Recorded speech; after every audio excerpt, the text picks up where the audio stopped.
बच्चों, आज की क्लास में हमें पढ़ना है सूर्य तप यानी इंसोलेशन। इंसोलेशन का मतलब है कि सूर्य से जो तापमान बिखेरा जाता है, सूर्य से पृथ्वी तक आने वाली ऊर्जा। पृथ्वी जिस सूर्य ताप को प्राप्त करती है उसको सूर्य तप कहते हैं। अर्थात पृथ्वी द्वारा प्राप्त की गई सूर्य ताप की मात्रा सूर्य तप कहलाती है। सूर्य एक तारा है और सूर्य में ऊर्जा का स्रोत जो है हाइड्रोजन नाभिकों का संलयन है।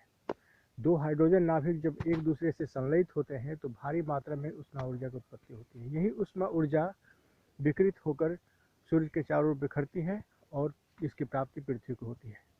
सूर्य जितनी उष्मा ऊर्जा को सूर्य जितनी उष्मा ऊर्जा उत्पन्न करता है, उस उष्मा ऊर्जा का 1/2 अरबवां हिस्सा पृथ्वी तक पहुंच पाता है, जिसकी कुल मात्रा पृथ्वी तक पहुंचने के बाद 23 खरब अश्व शक्ति के बराबर होती है। इससे अनुमान लगाया जा सकता है कि सूर्य एक साथ कितनी अधिक मात्रा में ऊर्जा की उत्पत्ति करता है।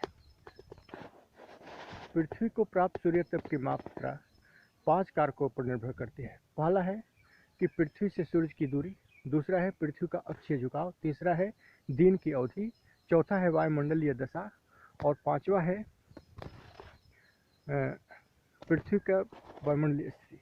पांचवा कारक है सूर्य द्वारा उत्पन्न की गई उस ऊर्जा की मात्रा या सौर कलंक की स्थिति, क्योंकि सौर कलंक की स्थिति में उष्मा ऊर्जा ज़्यादा मात्रा में उत्पन्न की जाती है, जिससे पृथ्वी को प्राप्त होने वाली उष्मा या तापीय सूर्य ताप ज़्यादा मात्रा में प्राप्त होता है। सबसे पहला कारक था पृथ्वी से सूर्य की दूरी। आपको पता है कि 3 जनवरी को सूर्य और पृथ्वी के बीच सबसे कम दूरी होती है। इस स्थिति में जो हिस्सा पृथ्वी का सूर्य के सम्मुख होता है वह सबसे अधिक उष्मा ऊर्जा या सूर्य ताप को प्राप्त करता है, जबकि दूसरा गोलार्ध सबसे कम मात्रा में सूर्य ताप की प्राप्ति करता है। दूसरा कारक है पृथ्वी का अक्षीय झुकाव। पृथ्वी के अक्षीय झुकाव के कारण पृथ्वी का एक गोलार्ध में ग्रीष्म ऋतु पाई जाती है तो दूसरे गोलार्ध में शीत ऋतु पाई जाती है।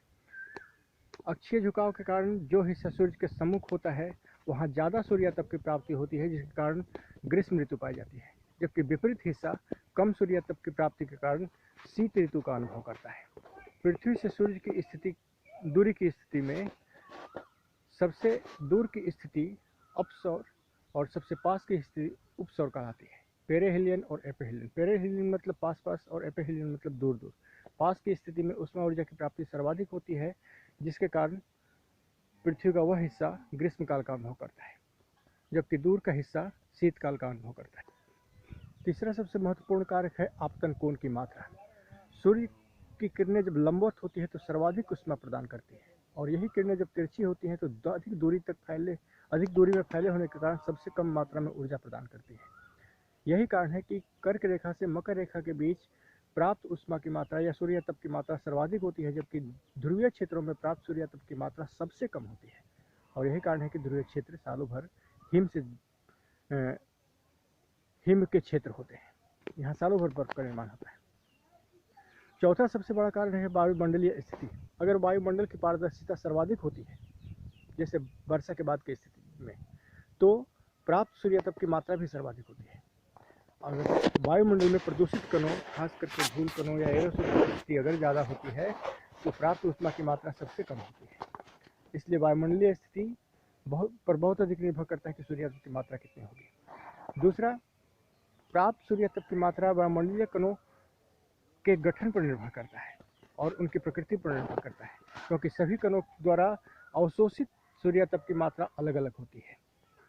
इस प्रकार सूर्य से प्राप्त होने वाली तापीय ऊर्जा या ऊष्मा की पृथ्वी पर प्राप्ति अलग अलग कारकों पर निर्भर करती है। इसका अध्ययन हम पृथ्वी पर प्राप्त ऊष्मा के आकलन में करते हैं। साथ ही यहाँ जान लेना जरूरी है कि सूर्य तप वह ऊष्मीय मान है जो पृथ्वी पर बायोस्फीयर को सजीव बनाए रखने में महत्वपूर्ण भूमिका निभाता है। जैवमंडलीय प्रक्रियाओं को संचालित करने में सूर्य तप की महत्वपूर्ण भूमिका होती है। यहाँ पर ऑब्जेक्टिव प्रश्नों में सबसे पहले ये पूछा जाएगा कि सूर्य तप किस तरह का ताप है, किससे प्राप्त किया जाता है, पृथ्वी द्वारा या सूर्य द्वारा। तो आपको पता होना चाहिए सूर्य तप पृथ्वी द्वारा प्राप्त की गई तापीय मात्रा है। यह तापीय मात्रा सूर्य से प्राप्त होती है। दूसरा क्वेश्चन यहाँ पर यह पूछा जा सकता है कि सूर्य तप सूर्य का कितना हिस्सा पृथ्वी को प्राप्त होता है ताप के रूप में। साथ ही तीसरा प्रश्न यह पूछा जाता है कि सूर्य ताप को मापने की इकाई क्या है। तो आपको मैं बता दूं कि सूर्य ताप को मापने की इकाई लैंगल है। 1 सेंटीमीटर क्षेत्रफल में 1 मिनट में सूर्य द्वारा प्राप्त तापीय मान को हम लैंगल कहते हैं। कहने का मतलब कि 1 सेंटीमीटर स्क्वायर क्षेत्र में 1 मिनट में जितना सूर्य ताप प्राप्त होता है उसको एक लैंगल कहते हैं। प्राप्त सूर्य ताप की मात्रा पृथ्वी के धरातल और वायुमंडल के ऊपरी हिस्से में अलग अलग होती है। वास्तव में लैंगल का निर्धारण वायुमंडल के ऊपरी हिस्से पर होता है। इस चैप्टर से 2 छोटे लघु उत्तरीय प्रश्न और 1 दीर्घ उत्तरीय प्रश्न की संभावना रहती है, लेकिन सर्वाधिक संभावना इसमें ऑब्जेक्टिव और लघु उत्तरीय प्रश्नों की है। लघु उत्तरीय प्रश्नों में सबसे ज़्यादा पूछे जाने वाला प्रश्न यह है कि सूर्य ताप से आप क्या समझते हैं। आपको इसमें बताना पड़ेगा कि पृथ्वी द्वारा प्राप्त की गई सूर्य ताप की मात्रा को ही सूर्य ताप कहते हैं। साथ ही इसमें आपको उल्लेख करना पड़ेगा कि सूर्य ताप की कितनी मात्रा पृथ्वी को प्राप्त होती है, कितने प्रतिशत के रूप में, और प्रति इकाई क्षेत्र में प्राप्त की गई सूर्य ताप की मात्रा को क्या कहते हैं। Thank you.